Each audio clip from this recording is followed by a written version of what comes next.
The river, which forms the eastern boundary of our farm, has always played an important part in our lives. Without it, we could not make a living. There is only enough spring water to supply the needs of the house, so we have to pump from the river for farm use. We tell the river all our secrets. We know instinctively, just as beekeepers with their bees, that misfortune might overtake us if the important events of our lives were not related to it. We have special river birthday parties in the summer. Sometimes we go upstream to a favorite backwater.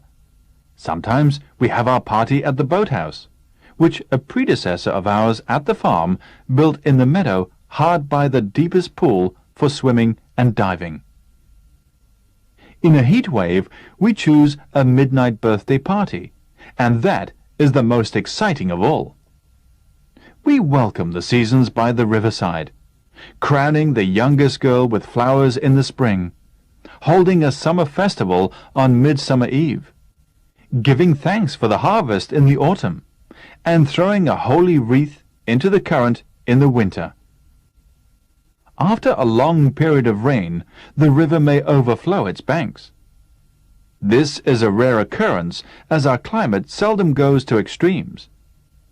We are lucky in that only the lower fields, which make up a very small proportion of our farm, are affected by flooding. But other farms are less favorably sited, and flooding can sometimes spell disaster for their owners. One bad winter, we watched the river creep up the lower meadows. All the cattle had been moved into stalls, and we stood to lose little. We were, however, worried about our nearest neighbours, whose farm was low-lying and who were newcomers to the district. As the floods had put the telephone out of order, we could not find out how they were managing. From an attic window, we could get a sweeping view of the river where their land joined ours, and at the most critical juncture, we took turns in watching that point. The first sign of disaster was a dead sheep floating down.